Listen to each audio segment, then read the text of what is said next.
Hey, what's good with y'all, man? Yo, this is Reef the Fleek, And this is Leaky Leak. and this is Reef'Lik. Hey, anime horror gang. What's good with y'all, man? We got another video. Today we're going to be reacting to MR.BALLEN. Yo, shout out to MR.BALLEN, man. He is the GOAT. Always coming out with fire content, and we're going to react to it. And we can't wait to check this out. So please like, comment, subscribe, and join our big happy family. Yes, please join the family. Once you join the family, you're a weirdo like us. You're a nerd. You're a loser like us. We're Supreme Kais over here. Man, come on. We're the Hellfire Club over here. Yes. Come on, man. Join us, man. Y'all invited to the cookout, the weddings, the functions. Come on, the concerts. So please join the family. You're a Supreme Kai with us, man. And let's begin. Yes, let's begin. Let's begin. Let's begin. Let's begin. Let's begin. Let's begin. Let's begin. Let's chill. Yo. Got too pumped right there. Yeah.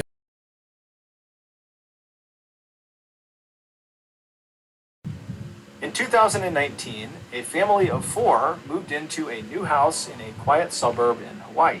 They loved it until they discovered the dark secret their house held.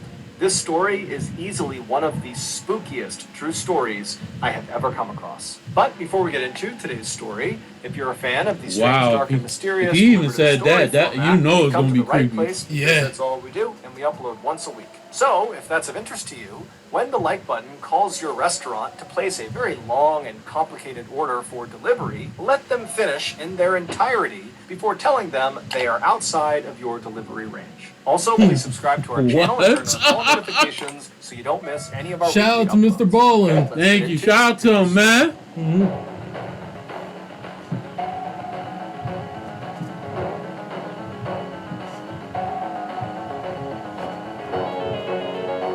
Let's yeah.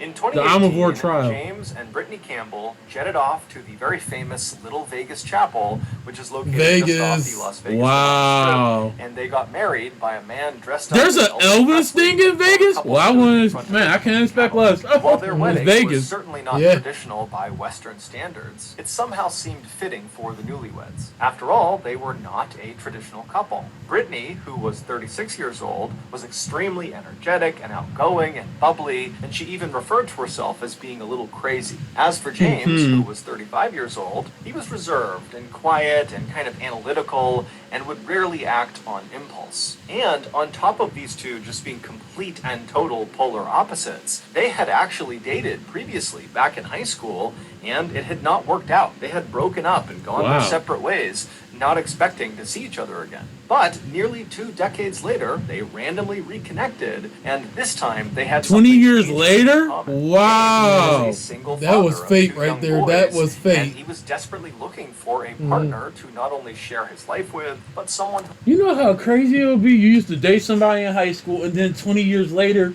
you get back with them? It's kind of like, yo, what happened those past 20 years? Yeah. Yo, there'd be so much stuff to catch up on. Oh my goodness. A lot of stuff to catch up on. That's love right there. Yeah, it was. Who would come in and help him raise his kids. As for Brittany, she too was single, and she really wanted to be a mother. And so the timing of their reunion was perfect. A year after the wedding, James, who was serving in the US Navy, was given orders to spend a couple of years working out of a naval base in Hawaii. So the family of 4, along with their little cat named Mr. Franklin, packed up all of their things and left the mainland of the United States, and they landed in Honolulu, which is the capital of Hawaii. The family would move into a modest two-story home located just a couple of minutes drive away from the airport. I really want to go there one day. The house was located at the end of a cul-de-sac in this very quiet and safe neighborhood that really didn't look like the type of neighborhood you would expect to see on a beautiful Hawaiian island. It really just kind of looked like typical American suburbs with all these cookie-cutter two-story houses right up next to each other on either sides of the road, and out front everyone's got a white picket fence. But for the Campbells, who had never lived in Hawaii before and were used to living on mainland America, it was actually kind of nice to move into this neighborhood and have it look kind of familiar. And so before long, the Campbell family loved their new Hawaii house. That is, until they learned their house had a dark secret. It all started in June of 2019, so not long after the Campbells had moved to Hawaii. Brittany, she had to go into the garage to get something. Now, their garage was attached on the left side of their house if you were looking at their house from the street, and there was a door on the first floor of the house that led into the garage. Okay. So Brittany, she walked across the first floor, she opened that door in the house, she went into the garage, she flipped on the light switch, and what she saw all over the garage made no sense to her. They still had a bunch of moving boxes that they had not unpacked since they'd only been in Hawaii for a matter of weeks. And so all these unopened boxes, they had just kind of stacked up inside of the garage. But when Brittany had turned the lights on and looked into the garage, she saw nearly all of those boxes had been toppled over and lots of the contents inside of these boxes had spilled out onto the ground. But even more bizarrely, it looked like it wasn't totally haphazard. It looked like someone had intentionally kind of sifted through the boxes and taken out random objects and put them into strange piles that didn't make any sense. The objects were not alike, or they had taken the objects and kind of stood them up in these strange arrangements, almost like they were being laid out for a garage sale. And so Brittany immediately just turns around and she leaves the garage, she goes to the other side of the house, and she gets her husband. She brings James back, and he looks inside. He's just as shocked as she is. And the two of them immediately just go into the garage and begin looking through all of the stuff to see if anything is missing. Now, it was pretty difficult to tell if something had been stolen, but they did have some valuable stuff that was in those boxes that had been pulled out and was lying on the ground, and that wasn't missing. And so that was a pretty good indication to James and Brittany that this wasn't a robbery. And so the only other thing they could think of would be that their two young sons must have come in here and been goofing around and pulled the boxes over, and so this is their doing. But when the parents confronted the two young sons, they said they didn't do it. Brittany believed them, but James didn't necessarily. He thought they could be lying about it, and if they were telling the truth, then maybe one of their pets had gotten into the garage and caused all this chaos. They had purchased a dog when they got to Hawaii, so they had a cat and a dog. And so James was just being very dismissive of this whole garage incident and not taking seriously the fact that Brittany was really spooked by this. But regardless of how the family members felt about the garage incident, they all just kind of moved on because there really wasn't anything to do except pick the garage up and continue on. About a week after the garage incident, Brittany was home alone one morning getting ready. She was sitting in the master bedroom in front of her mirror, and she was applying eyeliner, and she had a YouTube video playing some makeup tutorials. And as she's applying the makeup, she suddenly hears the front door downstairs slam shut. She almost pokes her eye out with her eyeliner. She's so startled by the sound of it. And she immediately pauses her YouTube video, and she calls out for James and her sons, believing they must be home and somebody slammed the door. But when she calls out, she gets no response. Now, immediately, Brittany is going through all of these different rationalizations, like, okay, maybe James and the boys opened the door, they got something or put something in the house, they slammed it, and they left. And so that's why they didn't hear me call their name. But she couldn't help but feel like something was wrong. She's also thinking about the garage incident, which really never left her. She pretended like she had moved on, but really she hadn't. And so she stands up and she begins walking towards the open door that led out into the hallway. And then from the master bedroom, if you were looking out into the second floor hallway, it basically went straight across to another door. That was her son's bedroom. And in between these two doors, basically halfway down the second floor hallway, to the left was a flight of stairs that went straight down to the first floor, and when you reached the bottom of those steps, right in front of you would be the front door, the door that had slammed. And so Brittany reaches the threshold of the master bedroom, somebody's in my house or something. The second floor hallway. She doesn't see anyone. Yeah, it's like at this point, though. James. It's like you've been living with certain people for so long. It's like you know how they is in the house. Like you know how they knock on the door. Or you know how they close the door. Like you know how your family members are when they come in the house. Yeah, that at this point, if I didn't see, if the boxes in the garage are moved and nobody wasn't even in the garage. But it's kind of like you don't know yet. You know what I'm saying? Yeah. Like it's probably been your family messing with it. Yeah, probably. Let's see what else happened. and for her sons, but again, there's silence. So she takes a deep breath and she begins walking down the second floor hallway, and she makes it halfway. She turns left and she gets onto the stairs. And as she's walking down these steps, the house is eerily quiet, and she's got this growing sense of dread inside of her. I hate when I be by myself in the house and it just be quiet. Like, I don't like that. 12 months ago, I was working in the fast food industry. Today, I have a 6-figure job in coding. I was able to do it so. She gets to the foot of the stairs, she kind of scans around her, she doesn't see anyone, and then she walks to the front door, she flings it open, expecting, hoping to see James's car in the driveway, or just see some indication that her husband or her sons had been there or were there. But when she opened that door, James's car was not there. There was no sign of anybody in the area. It was just her. And so with her heart racing, she shut the door, she locked it, and then she walked all around the first floor, checking every window, checking every door, making sure everything was locked. She went upstairs, she did the same thing, checking every room, every closet. There was no one in the house with her. She was sure of it. And so she went back to her room, thinking to herself, what do I make of that? How do I reconcile the fact that I clearly heard the front door slam, but no one's here? And so Brittany would eventually leave the house and go about her day, and then that evening she would come back home and her husband and her sons would be there, and at some point she would bring up the slamming door to her husband to get a sense of, could that have been him? And he would tell her that no, he had not come by the house that day, so that could not have been him. But he assured his wife, don't worry, you probably just unlocked the door and a draft came through and slammed the door. You got nothing to worry about. But Brittany would tell her husband that that was just not possible, that she always shut the door. She always shut and locked the door. So the idea that she had forgotten to lock it and had left it partially ajar enough to the point that a draft could slam it the way it did, it just didn't make any sense. But just like the garage incident, James was very dismissive and just told his wife, you're being super paranoid. You have nothing to worry about. It's just a door.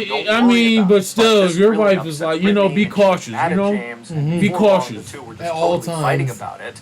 And by the time they actually laid their heads down on their pillows that night, they weren't even speaking. And so the couple that night, they fall asleep angrily.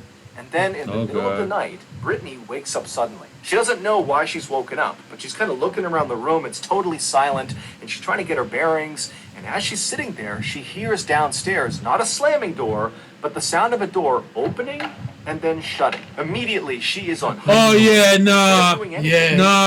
in your house. Listens really intently to make sure she really heard what she thought she just heard. And as she's sitting there listening, she could hear again another door downstairs, a different door, opening and then shutting. And at this point, she begins to panic. She reaches over, she shakes James awake, and she tells him, I can hear someone opening and shutting doors downstairs. Now, James was not remotely thrilled to be having this conversation. He was still mad at his wife for being so paranoid about the door earlier, and so to be woken up in the middle of the night to his wife freaking out about more doors being open and shut, he was just really upset. And so he's... To be honest, I feel like, I know you're upset, bro. And I feel like, when you do get woken up, you do be getting angry and stuff when you do be getting woken up. Yeah, But I feel like if my wife is telling me that she's hearing stuff, and like, I'm going to have to defend the house. Because it's like, if she's hearing stuff, I'm going to check and see.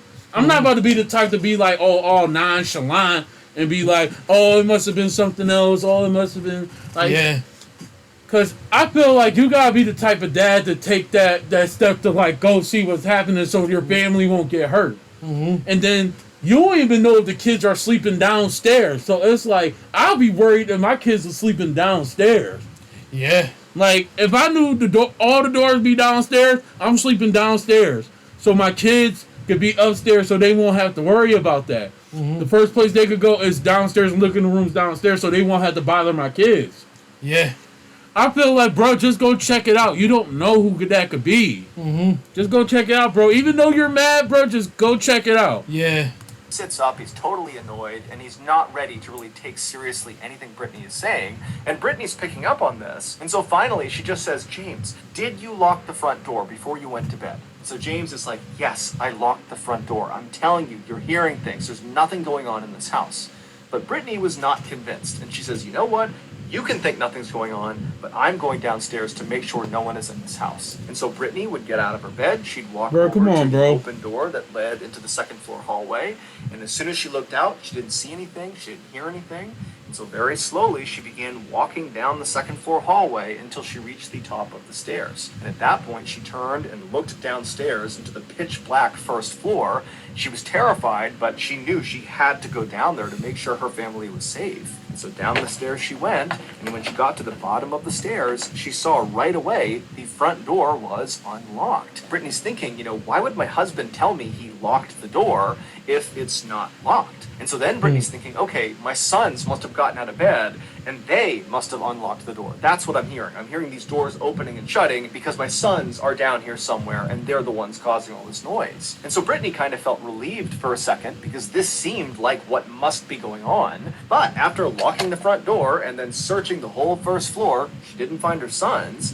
And then when she went upstairs again and went into her boys' room, she found both of them were fast asleep in their beds. And when she shook them awake, they showed no sign of having been awake recently. They were totally groggy and could not have been running around the house just minutes earlier. And so now Brittany is terrified. She tucks her boys back in and she tells them, everything's fine. But then she hustles back over to the master bedroom with her husband and she tells James, the front door was unlocked and our sons were fast asleep. It couldn't have been them. But James continues to be very dismissive. Bro, if you don't get up, bro. Overreacting, you're being paranoid. You're just hearing. You're an L father. Yo, that's an L father. There isn't L any father slamming in the house. Yeah. Nah, fam. You better get up, dude. The sliding door downstairs that led to their backyard suddenly slammed open and then slammed shut. And as soon as this happened, James, who had been so dismissive and totally skeptical, he instantly changed. And he looked at his wife and he said, "You stay right here." Oh, now you want to go. Oh, now you want to go. Like, come on, bro. Like, you had a whole chance. Like, you're failing to me right now. Jumped out of his bed and he ran out of the bedroom. A few minutes later, he would come back into the master bedroom and he would tell his wife that, the back door, it was unlocked, but it was shut. I'm sure you just forgot to lock it, and the same draft was opening and shutting. You just heard that thing slam! Back door too. So we got nothing to worry about. The house is locked right now. Let's just get in bed and go to sleep. And at this, Brittany is incredulous, and she says to her husband, "You gotta be kidding me. There is something weird happening in our house. Doors are opening and shutting. We had that thing with the garage. You can't act like nothing is happening." And this, in turn, turned into a big fight. And he is completely in denial. Even talking about who opened and shut the doors downstairs. You know who he acts like? Fighting with you. You know who he acts like? He acts like Mike and Nancy's dad off of Stranger Things. Like, he's so nonchalant about everything. And I'll be looking like, bro, what type of dad are you, bro? Yeah. Each other. And then eventually, they were just so tired that they gave up and they both went to sleep. For the next few weeks, nothing happened inside of the house. Brittany, though, continued to obsess over who or what had been causing those doors to open and shut, and then also, what happened in the garage, what caused all that stuff to fall out and wind up in these strange arrangements. Meanwhile, James continued to be unbelievably dismissive and did not want to talk about the potential for something strange happening in their house. But something strange would happen to just James without Brittany around, and that would be the first time that he would get really spooked. I think he needs to, because he's so nonchalant. Like, I'm like, bro, like, come on, bro. After the nighttime door slamming incident, and James, he was alone at his house. It's the middle of the day, and he decided he would just play the piano. And so he moved to his piano in the living room, which is on the first floor. He sat down and he began playing. And then after a little while, he started to feel like he was being watched. And it got to the point where it was so uncomfortable, he had to stop playing and actually look around and make sure he really was alone. And when he did that, he noticed out the window to his right, which led into the side yard, that there was clearly a figure standing outside looking into the down. But there was a curtain over the window, and so all he could see was this shadow figure standing at the window. And so James is immediately startled, and as soon as he reacted to this figure, the figure suddenly starts moving.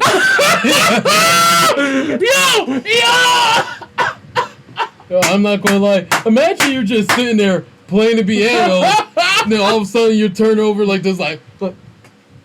And then what will mess me up is when I reacted, and then the thing just darts into the backyard. I'll be like, oh shit! Yeah. I'll be scared as hell. Yeah. I would be at that back door. Yo, I'll be shook. If I just seen that door at the window, I'll be like, oh, and then he darted, I'll be like, oh shit, I'm gonna run to the back door. I'm gonna be fighting for my life. Yo, whoever's at that window is a menace for doing that. Yeah.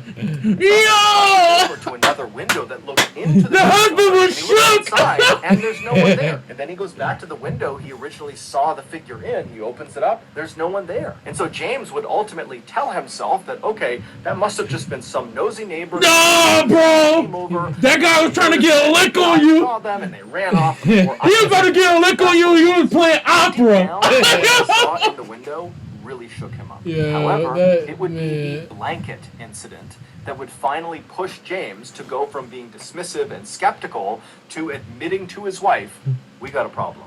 It was not long after James spotted that dark figure outside of the window when he and his wife and his 2 kids decided they would head out to a movie theater to catch a movie. And so as they're getting ready to go, Brittany would say that she wanted to bring along a particular blanket that the whole family loved to use when they were sitting on the couch. She was going to bring that blanket with her to the movie theater to kind of cuddle up under for the movie. Okay. And so she would make her way into the living room and she would see the blanket was missing. It was not on the couch where it normally was. And so she would ask her husband and her sons if they had any idea where it was, and they would say, no, we haven't touched it. She would look all over the place, under the couch, in the living room. She went upstairs.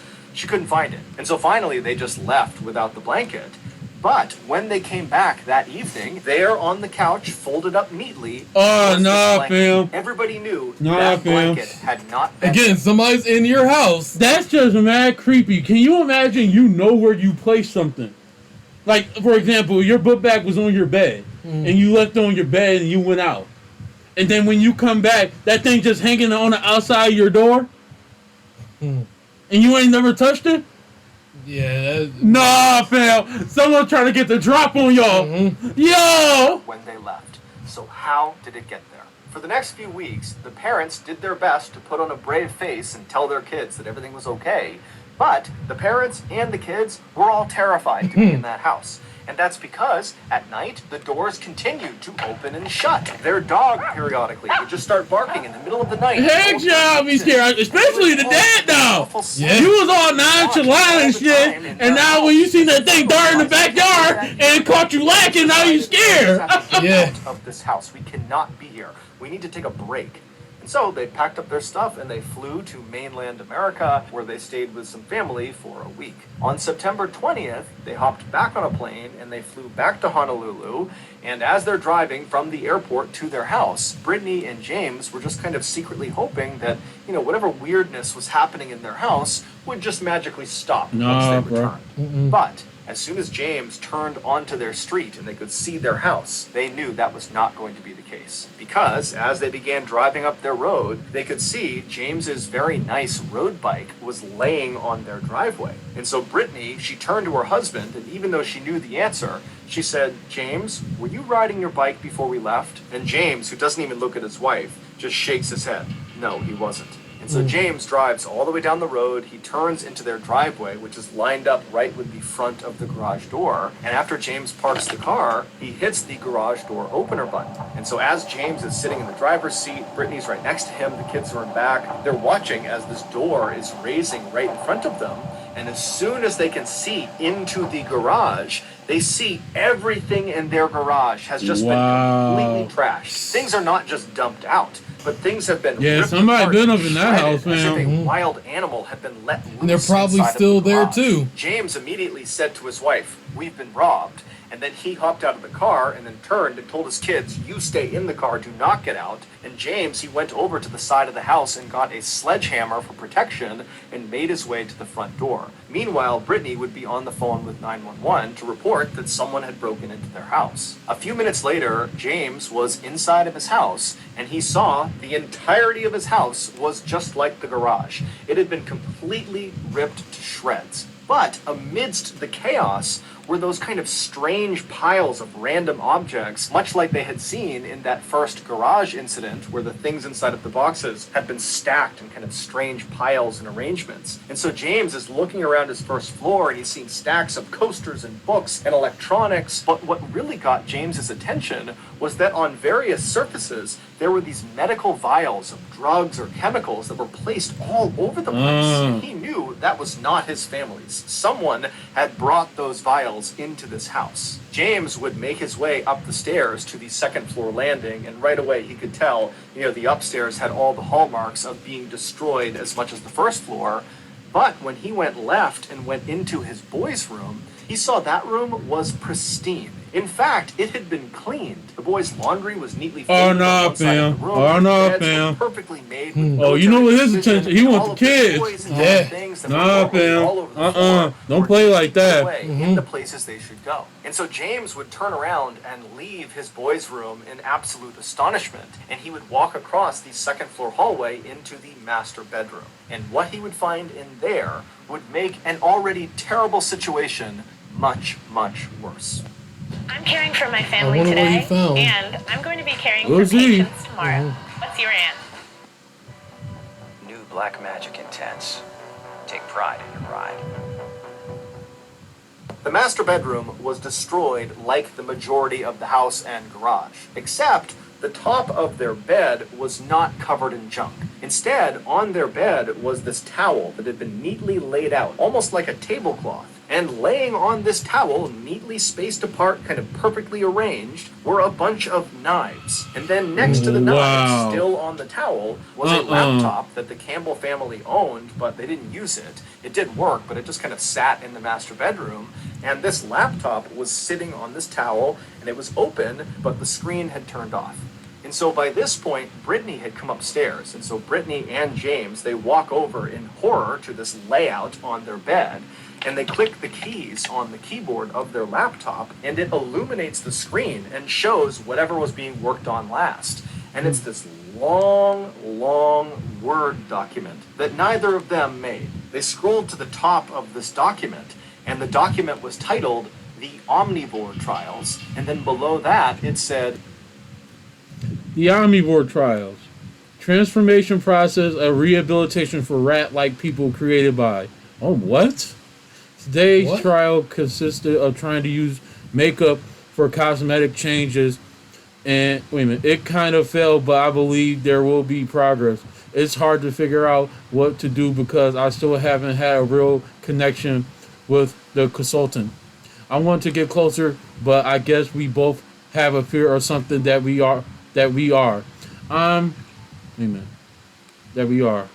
I'm easily freaked out by human forms, and they believe I'm a narcissistic human in a way. I just want them to look.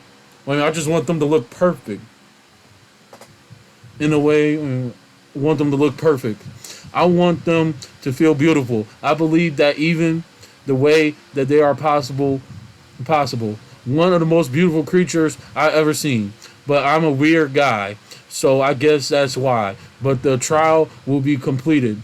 We will have a base home where we can go if needed, and eventually we will have other homes and places we can go to enjoy our lives. What the? Yo, that is... Who is this? That is insane right there. The sicko! A rehabilitation for rat-like people. And then below that, the entire document was kind of like a diary. It was a whole bunch of observations about so-called specimens.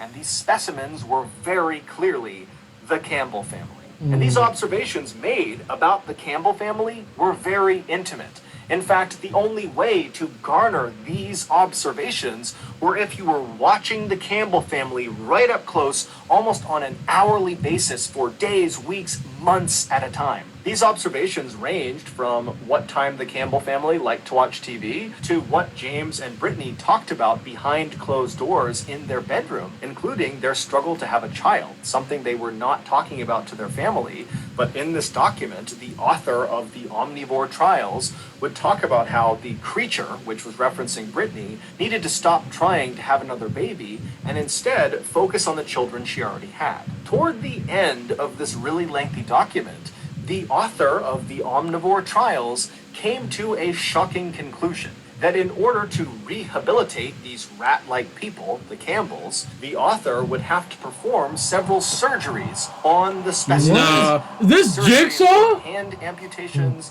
and gender reassignment surgeries. And then after this conclusion, there was another note that detailed all the different surgeon... Okay, I'm not reading all that. I'm only going to read the one in the yellow. 1, I need a jaundice treatment light. 2, I need a hospital bed, one that can stretch up to 6 feet. 3, I need tools that a surgeon would normally use. 4, I need heart monitors. 5, blood pressure cuffs, anesthesia machines and oxygen tanks. 8, something equipment.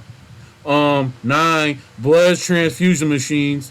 9, colonoscopy and endoscopy equipment. And 10, life support machines. What the? Yo, he was doing some Dr. Frankenstein on, man. Some of those words I couldn't pronounce, but we know what he's talking about. Yeah. What the? Yo. The author would need to perform these surgeries. Who is this guy? A list of or woman. We don't even know who he is yet. To sedate these specimens before they performed these surgeries. And so after James and Brittany see this, they realize that those knives laying out on the towel were for them. Those were the knives that were going to be used for the surgeries. And all those I'm going down vials, swinging. Medical vials they saw all downstairs, those were likely the drugs that would be used to sedate them, so they could go under the knife. 15 minutes before James and Brittany went into their house and discovered the knives, the medical files, and the laptop, James grabbed that sledgehammer and walked to the front door while his wife called 911. And so James, he gets to the front door, he puts his key into the lock, he unlocks it, and with the sledgehammer in one hand, he attempts to push the door open. But despite the door being unlocked, he can't open it. There's resistance behind the door. And so James kind of gets down and he presses as hard as he can into the door with his shoulder until finally it opens up just a crack and James can see into the house. And so James, as he's pressing the door barely open, he's staring into this crack, trying to make out what's going on inside of his house. And then suddenly a set of eyes. Oh! And before James can do anything, this man that is standing inside of his house says to James, "This is not your house," and then proceeds to push the door shut on James. Evil dies tonight! Evil dies tonight! Grabbed this guy and yanked him out of the house in the front yard, and then James with his sledgehammer would stand in front of this guy between him and his kids and his wife, and he would say, "If you go anywhere, I'm going to have to attack you with this." But the intruder, this guy whose name was Ezekiel Zayas, he was a 23-year-old young man, he would just stand on the Campbell's property staring directly at James, unblinking. And then a couple of minutes later, the police would show up, and Ezekiel would not He's probably fight. like He would be or arrested, something. and he would be taken away. It was after a regular he was gone that James and his wife would actually go into their house and they would see the state it was in, and they would go upstairs and they would discover the knives and the laptop. It would turn out months earlier, Ezekiel had apparently found a way to sneak in and out of the Campbell's property. Wow. So around the time they had moved in, Ezekiel was living there as well. He was mostly living in the crawl space above the second floor bathroom. And then whenever he was able to, Ezekiel would climb down out of this crawl space, and he would go and observe the Campbells. And this was not just at night. Based on some of the observations inside of Ezekiel's Omnivore Trials document, clearly he was watching the family in the middle of the day too. Also, based on these observations in this document, it was pretty clear that Ezekiel was getting ready to actually carry out these surgeries on the Campbell family. Meaning, the Campbells' decision to go on vacation when they did could very well have saved their lives. And if there was any question as to whether Ezekiel could have actually that is fucking. You got half of your face. What is this, yo? This man is weird, bro. That's definitely a menace right there. Yeah. Yo, what the heck is this? Out those surgeries. Stop, bro. Well, after he was arrested for what he did to the Campbells, while he was in jail, he beat his cellmate to death. Allegedly. Although a guard literally walked in and saw Ezekiel punching and kicking and beating this guy, and then he died.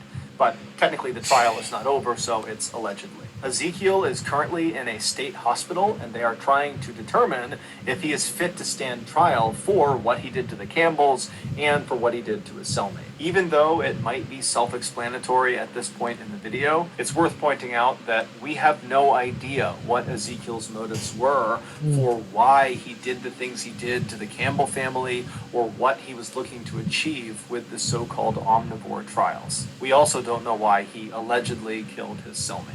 As for the Campbells, this whole experience was so traumatic that they did not stay at their Hawaii house. They moved, and as of today, their whereabouts are unknown.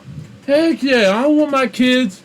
Like, can you imagine you went through that and now the whole town knows about that? I'll leave too. I would move too. Because it's like, dude, that's going to affect y'all workplace, and the kids is going to have to go through all that. I don't want to be seen on TV to let people know that I went, like, I feel like we do need justice, but I feel like I don't want to be seen because everybody's going to keep on looking at me, asking me stuff, and like trying to interview you. Because you know those people that be trying to interview you, they all be in front of your house and stuff, and nobody don't want to go through that. Yeah. That's too much. So that's going to do it. If you got something out of today's episode and you haven't done this already, when the like button calls your restaurant to place a long, complicated order for delivery, wait until they're completely done to tell them they are out of your delivery range. Also, please subscribe to our channel and turn on all notifications so you don't miss any of our weekly uploads. We now have a podcast called the MR.BALLEN Podcast. Go support Mr. Ballin. Brand new stories on Monday mornings. On Thursday mornings, we upload remastered audio of our best YouTube videos. We have a registered 501c3 charitable organization called the MR.BALLEN Foundation that makes it as easy as possible for you to join me, my wife, my family, my team in supporting those who have been most affected by violent and heinous crime. Let's support Mr. Ballin. The MR.BALLEN Foundation Honor Them Society will receive free gifts and exclusive invites to special live events. Go to MR.BALLEN.Foundation and click on Get Involved to join the Honor Them Society today. Yo, man, that video was nuts. Yeah. Man, like I said, if you hear something or if you know something that is moving around, man, somebody's in your house. Y'all, please be cautious on if y'all are about to buy a house or if you about to buy an apartment and stuff or get an Airbnb, please make sure that you're cautious and make sure that everything is good before you do make that purchase because there do be incidents happening when stuff like this really do be happening a lot. Yes. Like, they're not the only ones that went through that. There are tons of people that went through this. So please, before you buy a house, please make sure that you look at that top, up and down, top to bottom. Make sure there's trap doors. Make sure, like, please check it out. Please check it out because you can save yourself a lot of trouble. Please check it out. Yeah. But this video was fire today. It was, though. We love this. We can't wait to check out some more MR.BALLEN stuff.